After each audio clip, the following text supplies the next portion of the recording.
I finally mastered my soy yogurt recipe and I am so excited to share it with you guys. So if you're looking for something that's thick and creamy and almost like a Greek / Aussie style yogurt, you are absolutely gonna love this. You can mix it with honey, you can add vanilla if you'd like, vanilla bean, mango, strawberry, so many variations you can do. Today I'm gonna share with you the base recipe. You are going to love it. It's better than anything else on the market, not even joking. Let's get to the recipe.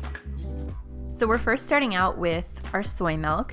Now since I've got a family of 6, I usually do 2 of these 64-ounce cartons, and I'll empty that into this stainless steel bowl, and then I use the yogurt button. So I'm gonna hit that 2 times until it gets to the word boil, and then the Instant Pot is going to start heating up. You wanna make sure that you're whisking it every couple of minutes.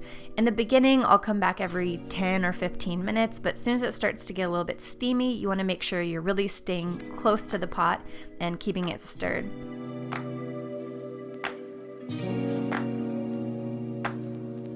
After the milk has reached your desired temperature, then the Instant Pot will turn over to the yogurt function, and that's when I like to take out the inner pot and I let it cool down. So I let it get to about 110 degrees, and then I put in my starter soy yogurt.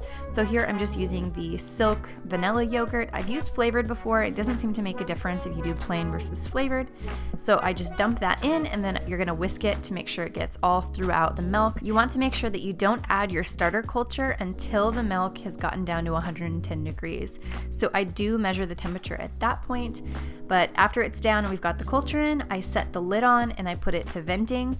And as you saw before, I set that for a 12-hour time. I'll do anywhere between 12 and 18 hours. The longer you go, the more gut healthy it's gonna be, but at the same time, it's gonna be more sour. So I think between maybe 12 and 14 hours is kind of the sweet spot there. So as you can see, the yogurt definitely thickens up, and rather than having a bowl full of milk, you've then got a big bowl full of yogurt. So what I do first is I will take a little bit from this batch just in the very beginning on a clean spoon, and then I'm gonna put that in a small container, and this is what I'm gonna keep for my starter for next time. So you just put that in the fridge, and then when you're ready next week to make another batch, then you've got it.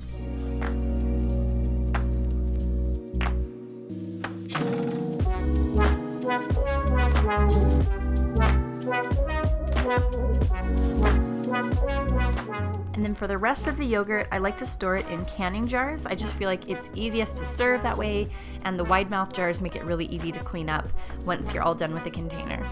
Now, if you like the thinner style yogurt and you want it plain, you can just put these jars in the refrigerator and then you can serve them once they're cold. Or this is a perfect opportunity to add your sweetener. So I love adding just a little bit of jam. This is a blackberry jam that I made this summer. Or you could add honey, whatever your sweetener of choice is. You can just go ahead and mix that in, store them in the refrigerator. But if you like that really, really thick yogurt, which me and my husband love, then you definitely want to invest in one of these little stainless steel food strainers. All I do is dump a quart of the plain yogurt into this strainer, and then I put that in the refrigerator, and it just sits either overnight or you could leave it for a day or 2. It gets thick and creamy and delicious.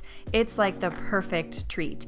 And you can serve this alongside just fresh fruit if you'd like. I like to sweeten mine with honey. Sometimes we mix in like a jam, like I mentioned, and I just love this. And this is a quick comparison. So here's what the yogurt looks like once it's thickened in the fridge for a couple days versus the more thin yogurt, which is how it just comes straight out of the Instant Pot. Majority of the time I keep some of it thinner just because that way I can get the most quantity for the kids, and then I make the other half thicker for my husband and I. But this is the total yield here. I have 3 of the thinner yogurts, 2 of the thicker, and then also this little small one. And I just want to be able to show you guys, if you prefer more of the single serve yogurts, you can definitely put them in these little half jam jar sizes, and they are a perfect grab and go snack.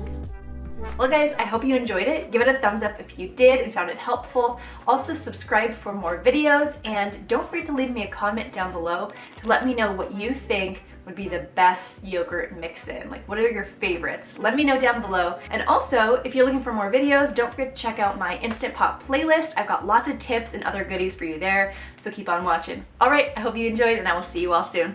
Bye guys.